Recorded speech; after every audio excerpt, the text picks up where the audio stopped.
This morning we have Foday Konneh, who's the Chief Executive Officer at National Public Procurement Authority. Good morning and welcome. Good morning, Chief. Good morning. Good morning. So, briefly take us through what the procurement process is. Well, the procurement process is a very long step-by-step process, which is currently done manually. And so the intention of government is to introduce an automated system that all of these manual processes that has been practiced for the past 20 years will be automated from start to finish. So the EGP initiative is geared towards full automation of these manual processes that involves the requisition onto contract award, onto payments of contract liabilities to contractors and onto closure. This has been the normal. But now this is going to be automated, and this process has taken us over close to 8 years for us to arrive where we are now. Normally, how long will the manual process take? The manual process involves a lot of, a key institution, the procuring entity, and it also have other stakeholders depending on the funding source. So if it's a central government funding, you have the Ministry of Finance that will have to pay, and also the regulatory authority will support the process during the procurement process. And what are some of the challenges that the manual system came with? So the manual system currently involves a lot of paperwork, and involves a lot of movement between vendors and also procurement practitioners and the procuring entity. So giving a platform that will make sure that all of these things are done seamlessly in an electronic interface will reduce all of these challenges that involves with producing documents, having a scheduled time, all of these administrative bottlenecks that involves from time to time. At this moment, help us understand what the journey thus far in terms of the development of this system. So the EGP concept was conceived by the government and the World Bank in 2016. So the World Bank made a high-level delegation to Sierra Leone. At that time, I was at the Ministry of Finance. I working as the Director of Procurement, so I personally hosted them, and we went through, visit all the stakeholder institutions, and we had a high-level conference that's brought together all stakeholder, government and development partners about the need for an electronic government system to aid the current manual system and to introduce efficiency and effectiveness in the procurement process. So since that time, government has been working in achieving this dream of having the electronic government procurement system. So a project then was, there was a project called the PFMICP, is a Public Financial Management Inclusion and Consolidation Project, started the preliminary work, but effective work on the EGP started in 2018 when another project came on, the Accountable Governance for Service Delivery, started the actual work on the EGP by hiring a consultant that came to do all of the groundwork that is required, needs assessment, our capacity to undertake the EGP process. That's the e-readiness assessment. So that led us to where we are now. So a lot of other activities, such as now setting up a unit in the MPPA, which looked at the EGP process, after which we have now developed the tender document. Government agreed on a lot of policies that require for the implementation of the EGP. In 2020, a landmark law was passed by the government, that's the Procurement Regulation of 2020, which made clear provision for the use of electronic means of procurement, which was not quite explicit in the 2016 law. So that laid the legal foundation for us to even initiate the implementation of the EGP. We'll talk on the framework soonest, but at this moment, help us connect the link between the ushering of the EGP and that of transparency in the procurement systems? So the EGP is a key player driver of transparency, because one thing that happens when you do manual systems in all forms of administration, you have the human factor.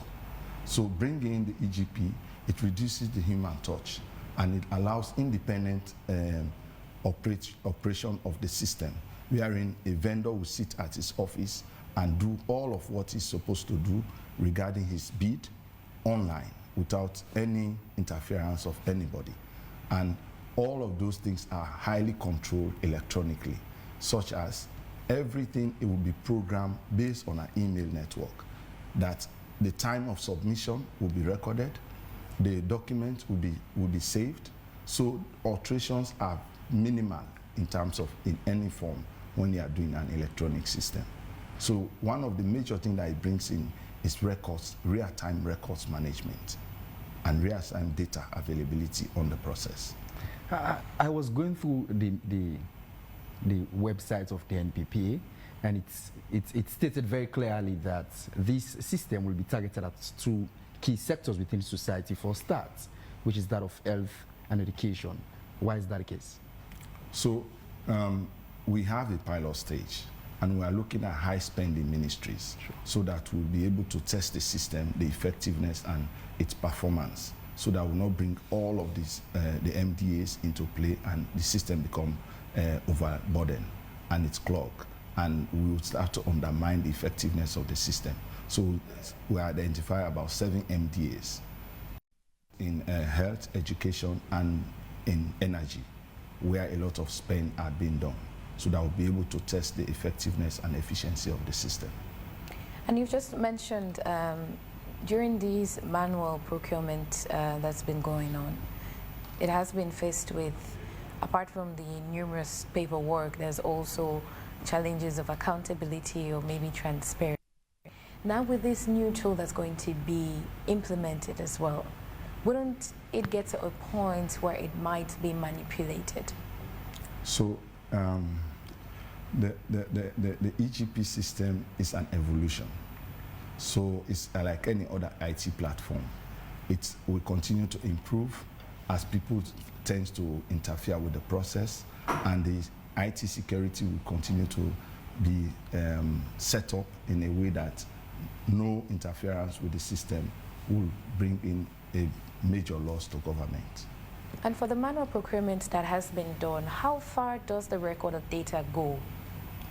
So records management currently is a big challenge. Reason is a lot of people that are doing, first of all, procurement is 100% decentralized since 2004. So all government entities undertake their procurement. So it's a massive activity across government, and each procuring entity maintains their own records. So, and the other challenge there is also the people that do procurement normally are moved. They are like in the civil service, they are posted to different locations or different offices. So the challenge of transition on those records are normally an issue. And also, because there isn't an electronic means of storing those data, then there is also a challenge of misplacement of files. A lot of people handle these files, such as the audit service handles it, internal auditors. You have different stakeholders.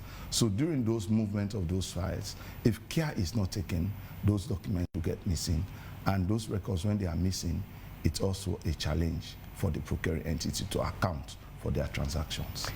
Just yesterday, we hosted the Minister of Youth Affairs, Mohamed Oman Bangura, who was here talking of recent developments within the ministry, one of which has to do with the procurement of the kekes, boats, and other, among other things, which they provided for youth across the country. And there were a lot of praise was heaped on your on the NPPA in terms of advice as to procurement processes and what have you.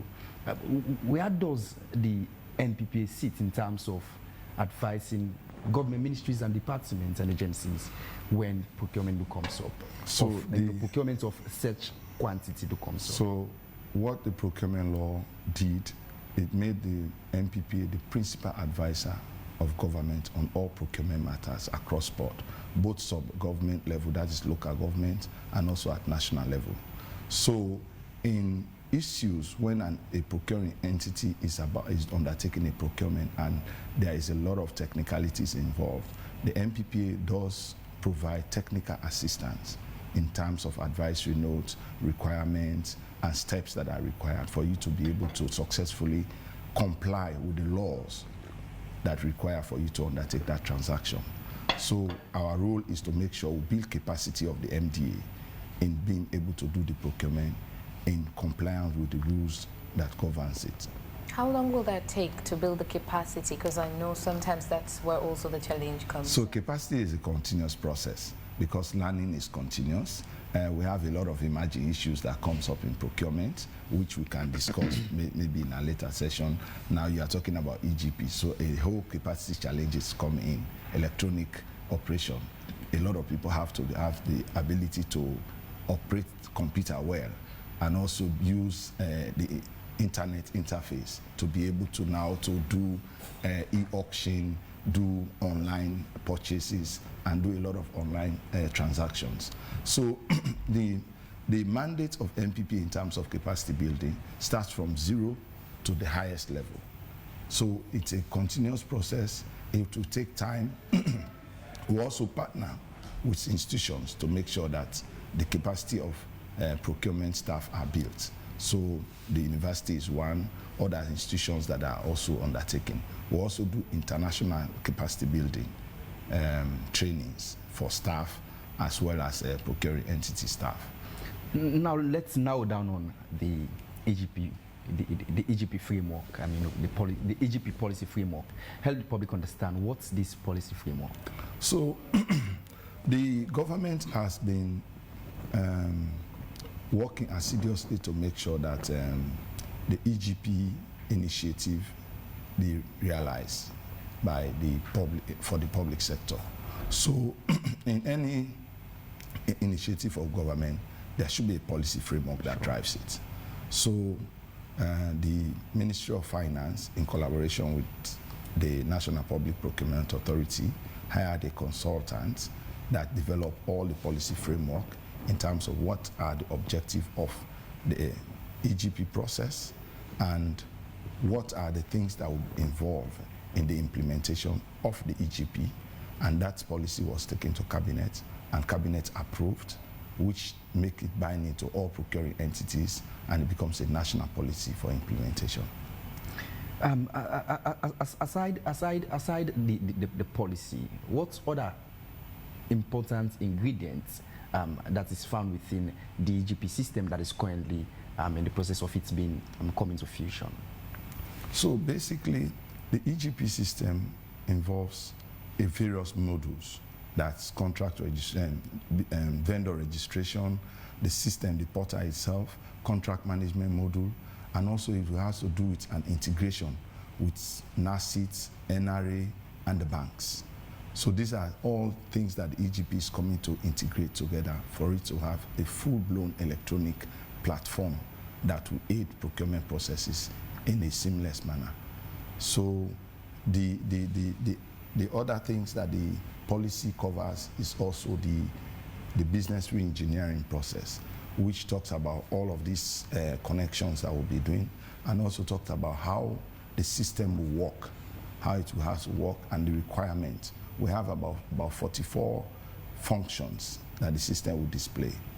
And some of those functions will now start from vendor registration onto award of contracts. Also, the policy also developed a strategy, how over time this whole process of the implementation of the EGP will roll out to MDAs and will be fully implemented across government. In rolling out change, it doesn't come easily. You also have to have a team or recipients that are ready to be a part of it. What challenges do you see in rolling out the EGP procurement system now nationwide? And how do you think you'll be able to address that? So first of all, any introduction of an electronic system or automated system faces challenges. So for the project currently that is implementing the EGP has a chain management consulting firm that is addressing all chain management issues across board, both in the implementation of the project and also in the implementation specifically the EGP with stakeholders. So we are quite aware part of the content of this policy framework is also addressing chain management issues across board.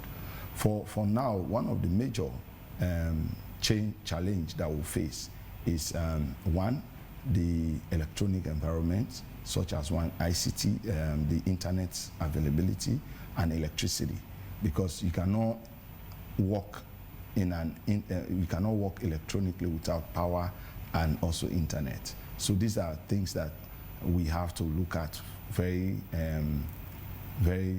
critically to make sure that the environment is ideal for the implementation of the EGP. Also is the e-readiness of the personnel. There are a lot of procurement practitioners that have challenge in using computer systems, especially the basic application packages. So it does not only stop again with the practitioners, it also has to do with the other public users, the vendors. So there is going to be a massive capacity building across the board, both for users that are not government and also users that are within government, so that they understand how to operate the system in a way that will optimize the effectiveness of the system. Have you also thought about cyber threats? I mean, how would you ensure that integrity and security of the data is assured? So there is a security, IT security system that is coming with the system. The vendors will provide a lot of support in that end, because we are now at the tail end of awarding the contract. In 2023, we are able to put together the vendor requirements for the procurement of the system. So these are all part of the IT security or cyber security requirements are very strong for this system to operate, because it's going to be a public domain system. So it means citizens can access the information. It's part of the requirement for the implementation of the system. With the implementation of the EGP, would we see a situation wherein the quarterly price norm will be a thing of the past? So the quarterly price norm, no, it will not be a thing of past. But the quarterly price norm is a research document for business analysis, analyzing price across board on the market from day to day. So the EGP will aid the price norm to be more accurate, to be more effective, and to be timely manner, because now we have real-time data on all procurement transactions across all MDAs on various commodities. So the price norm will be able to draw down on those data to be able to update it from time to time. So it will not waive the price norm as such, because still we will continue to have the consumer price index. So these are two separate things. We'll continue to monitor the market, we'll continue to inform the business and procuring entities about trend in price fluctuations. You talked on the readiness on the part of stakeholders within the sector. What's the acceptance as we speak in terms of the already, taking into account the processes that you've gone through as we speak? What's the acceptance on the side of procurement officers, so to speak? So we are in the computer age. So the e-readiness is just about capacity now. Every government entity, even private entities, use a lot of automated equipment, computer, they use the cell phone to do a lot of transactions. So we will not face an all-out rejection of the system, because partially a lot of government operations are partially automated as of now. Even the current system, the IFMIS, which is the financial management system, is fully automated from the development of the voucher onto the payment. Now you have a paperless check through an EFT system that works within the Accountant General and the Bank of Sierra Leone. So we have some amount of automation across government. So we are just building on that is already existing. So the procuring entities that are being paid through the accountant general, all of their smaller purchases are now done through the IFMIS system, which is also some partially automated. So we are just going to extend it now that with the EGP, the bidders will also come to the system to transact.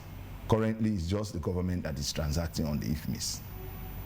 But with the EGP, it goes beyond just the government, but brings it to the public. So if you are a bidder, if you are a stakeholder, you can also access the system and do your own part. This is a specialized area that we're talking about, procurement. It's just like when we say journalism, also to speak, it's a specialized area. Have you taken into cognizance the difficulties that will be faced by, say, the public in terms of the use of this all-important strategy or document that is about to come to fruition? Yes. So procurement is a specialized area, but I want to inform you that procurement has taken like 2 decades now, the reform process. The first act was passed in 2004. And today we are talking about 2024. That's 20 years ago. So a lot of work has been done across the board. You have trained and qualified procurement practitioners now. Before then, we are doing ad hoc trainings when the procurement process started through international exchange and all of that. Now we have a full-blown bachelor's program at IPAM on procurement. We have a full-blown master's program on procurement. So the idea of people not having knowledge about procurement is quite reduced now. So we are in a situation wherein we just need to consolidate the capacities that are available and make sure we strengthen the capacity of practitioners and also make sure that they are able to adapt to change. How will the EGP help in the area of competition and value for money? So that is one comparative advantage the EGP will bring in. So if transparency is super when the EGP comes into play, everything will be made open and public. If you're doing an LPO, it will be on the system.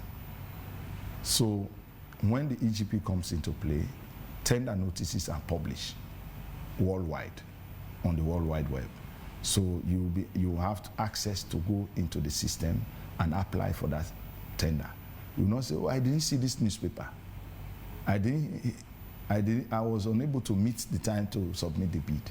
The bid submission will be in your own hand, not in the hands of the procuring entity. So these are all the things that the EGP will bring into play that will increase transparency, competitiveness, because a lot of players will have access. We are already on a massive vendor registration that gives you the ability to have access to the system.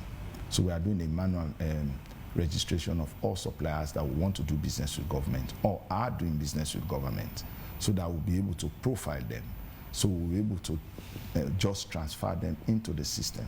So you have an ID that will make you access the system and work with the system from any point you are in the world. So large-scale vendors might be able to adapt easily to the EGP system, but let's talk also about maybe small-scale or rural vendors who might want to be accommodated to ensure, okay, they have equal opportunity to actually be part of government procurement. So small vendor, we call them SMEs. We are working assiduously with partners and other stakeholders to build the capacity of SMEs in terms of not only being able to participate in the EGP, but also to access public procurement. We have specialized groups that we are trying to work with to make sure that they also have access and their participation level is increased. We even did a partnership study with BAN on gender responsiveness of procurement. So we're also encouraging women or women-led businesses to have a space within the procurement landscape. So these are all things we are looking at critically and make sure that capacities are built. As I tell you, now the technological education is very massive. Even in the provinces, people are using handsets. And I'm sure that gives you some savviness in using technology. So we will make sure we just build on those foundation people have now in terms of the use of technology to apply that to the use of the EGP system. What are the visible evolutions that you think have taken place within the procurement landscape of Sierra Leone in the past couple of years? What has happened is I was not coming to talk about what has been done really, but what I need to tell you, a lot of things has happened.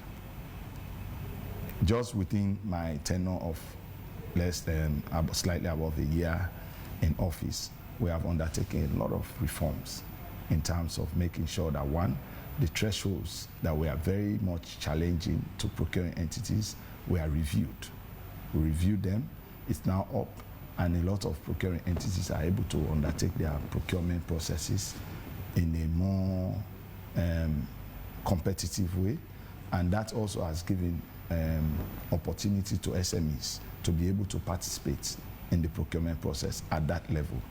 We've also undertaken this vendor registration. We are able to make sure that we get approval from the Ministry of Finance. We are currently registering all vendors across the board so that they will be, one, it will aid. The law provides us to be able to debar poor performing contractors, which is also recipe for loss of money.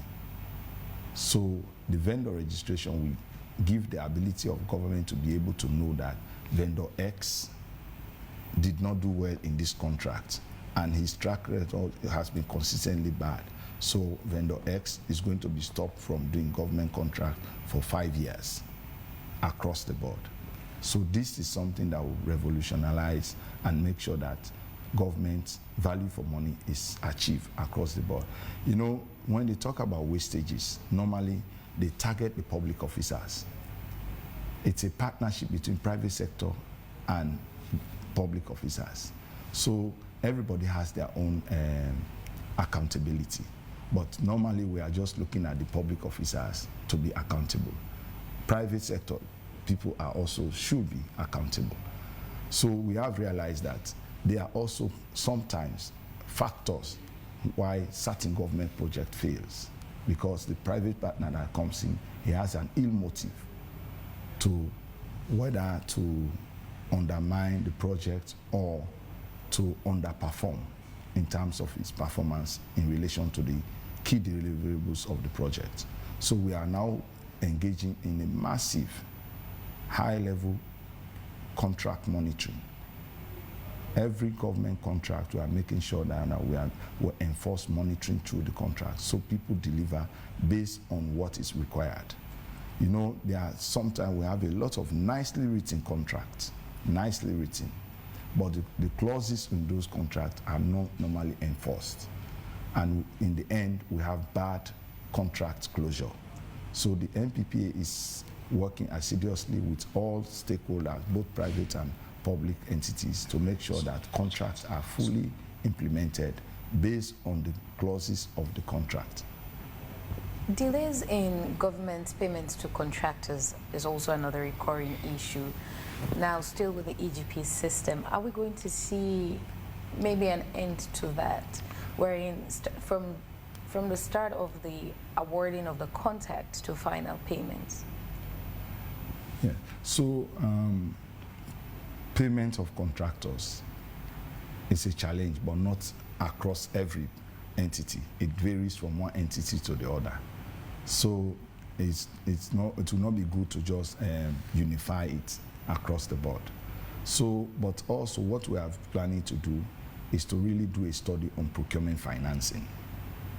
Procurement financing is quite a challenge because it involves a lot of huge disbursement from both procuring entities or central government, or also from donors as well.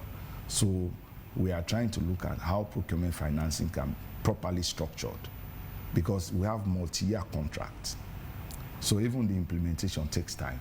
And normally the payments to contractors are staggered based on performance. So in that regard, it's got a lot of dynamics that involves. But over time, what has happened, because there's something called disbursement forecast when we are doing procurement planning. So if the disbursement forecast is not properly planned, you have challenges in the implementation of the contract or in the implementation of the procurement process. So these are all things that we have to make sure that the procurement plan is tied up with the budgets. So there is a seamless integration of the procurement plan and the budget. And not only the plan and the budget, also the contract value at the award is also in consonance with what is available in the budget. And the other aspects when it comes to real time for contracts that are paid through the CRF is that the CRF is being fueled by the revenue collected by NRA. So basically, that also is a third party thing. So funds will depend on what is being collected, and disbursement depends on that. So that is one of the things that we have to look at critically in terms of contract of payment. It's a challenge, and the other thing that government needs to understand is that it will also affect the survival of the private sector. A lot of businesses have got challenged in terms of their existence or their implementation of contract because of lack of payment from the procuring entity. Real-time, sorry Samuel, real-time procurement actually requires, yes, clear visibility, of transactions. And you mentioned as well that this would be information that will also be available to the public.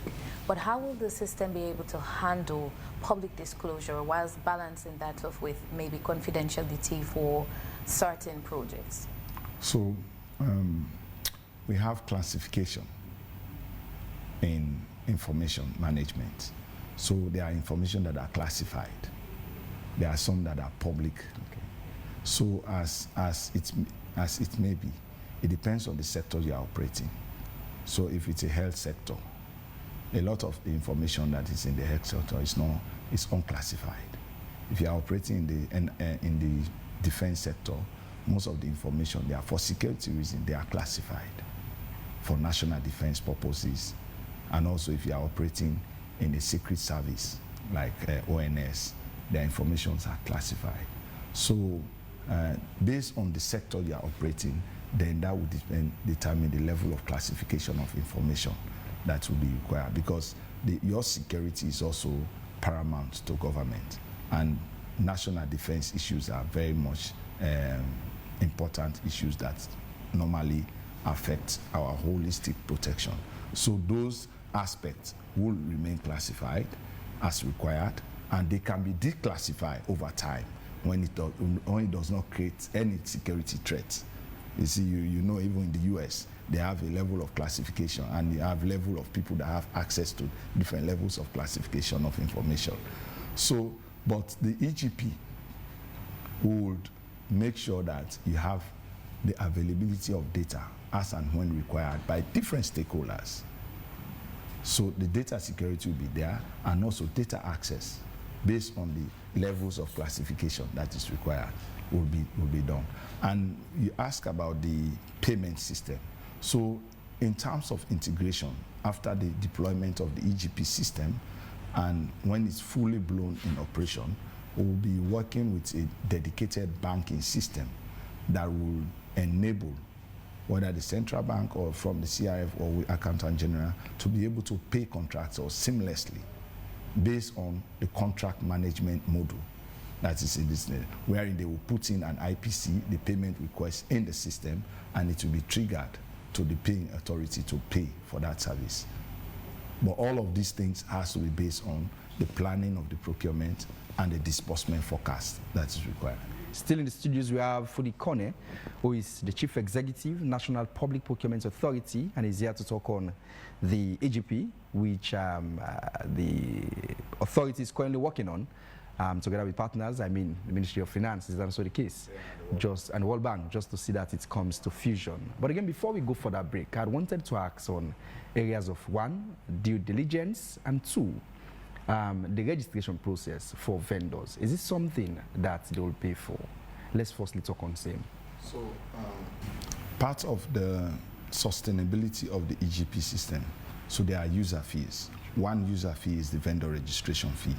So as at now, we are currently registering vendors manually. That will be transferred into the EGP system when the system is up and running.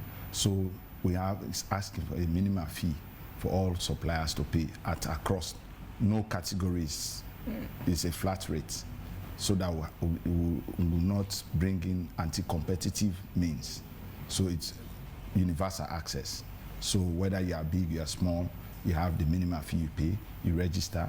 The registration has a form that profiles each vendor in terms of your scope of your business, the nature of business you do, the people that are leading the business, whether it's a female or male-led business. So all of this data is being captured so that we'll be able to drive policies that will target key areas that are people that are not privileged in terms of public procurement, such as women or disabled, all of these things. Also, the scope of your business, whether it's an SME or it's a large-scale business, so we'll be able to determine how much of this kind of business we have nationwide. But again, it's very clear that in procurement, there is what they say monopoly. You have people whom over time they've had monopoly in the system, where in every procurement they are the ones that you'll see. How will the EGP address issues of same in terms of ensuring a fair playing ground for other stakeholders who might wish to venture in that sector? They have the capability and they've been disenfranchised over time. So now the EGP will enable a mass participation because it's an open portal system, a web-based portal system, which you can access from any location on the globe. Now, the issue about monopoly or collusion, the law envisaged it earlier. So collusion or collusive practices within procurement is a crime. So the NPPA will continuously monitor any form of collusive practices or those that want to muzzle other competitors from the market. And with time, we have to go for anti-competition law. So if you are undermining competition, it will become a crime. Some countries already have anti-competition law and also you have to make sure you declare beneficial ownership of companies so that we'll be able to know that Mr. X is not the owner of 5 companies.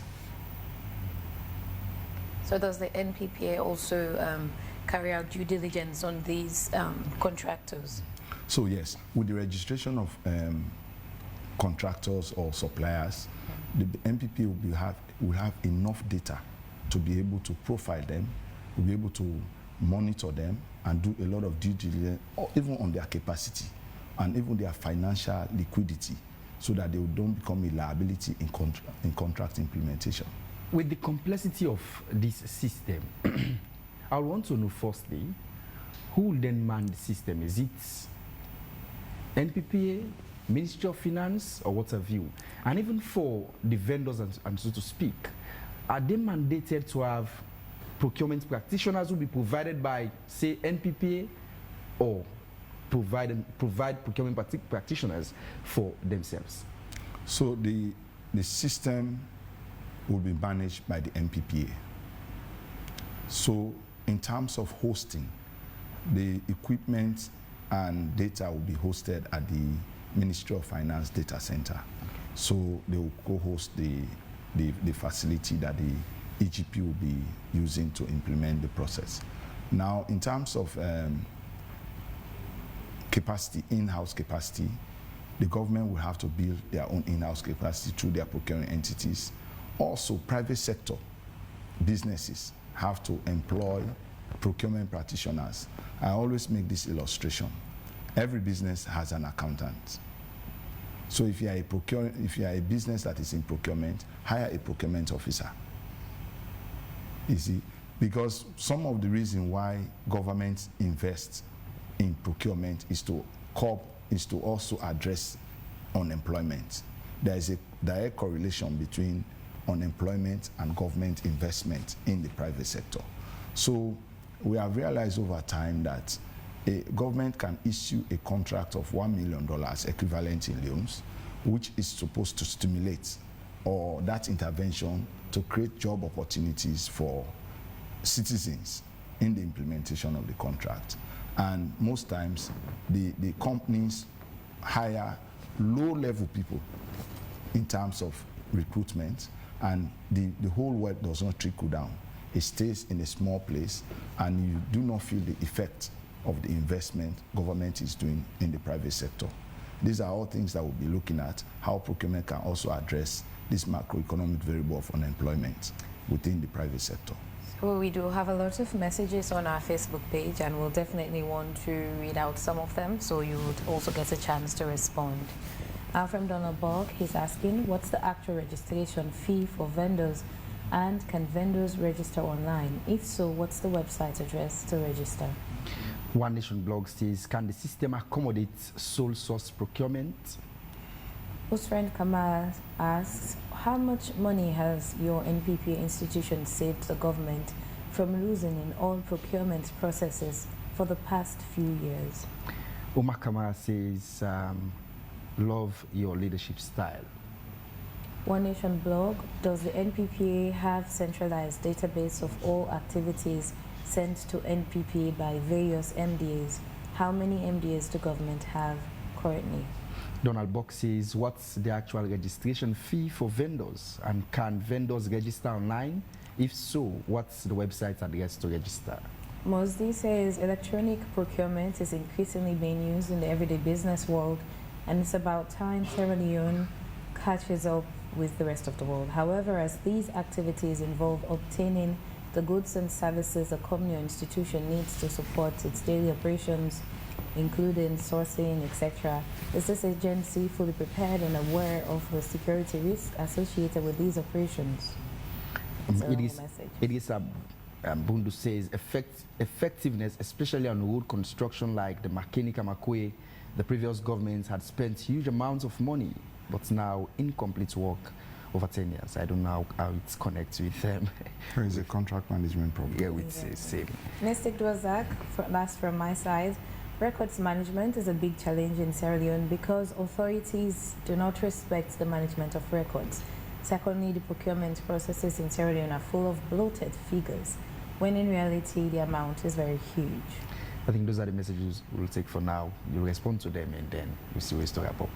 So the supplier registration fee is 500 leones, new leones, or 500,000 old leones.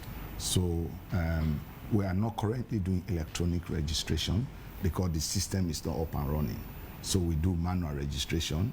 You can go and pay at the bank, then you collect the form at the head office of the NPPA, then you can fill and return. Upon completion of your form and approval, you have a vendor registration certificate. Many other messages. So the issue of let me see ways to take it again. So this one from Charles Sadubari says, I want to know how is the EGP system going to help mitigate corruption and contribute to national development? So one of the objects, the key object also, what the EGP will address is corruption. You know, there is a lot of human discretion when you are doing manual system. With the EGP, all of that discretions will be wiped off. You will not have those discretions when you deal with procurement across the board. So we are saying that a lot of system will be in place that will reduce interface of this private sector or the supplier with during the bidding process to interface with the procuring entity. Every instruction is done online and every activity is done online until the bids are open. So that will reduce and minimize a whole lot of human discretion in the selection process, which has been marred with a lot of ambiguity before. So someone also asks, how much have you helped governments from losing since you came in as the chief executive? That data is normally captured in our annual assessment, in terms of all procuring entities and in terms of all of their purchases. So when we launch we have a backlog of reports on the annual assessment. You have that correct use data. I don't have, it's a massive data. I can't have it offhand passing. We are telling people this is the amount of money that have been saved. These are very huge transaction-based activities. So when we issue out the annual assessment report on all MDAs, you will see the government expenditure based on ministries, and you will see how those expenditures were streamlined during the process of the procurement. We want to say thank you so very much, Foday Konneh, for your time here this morning. It's been a pleasure having you here to talk on the EGP and the framework strategy and also many other things. Thank you so very much for coming this morning. Thank you.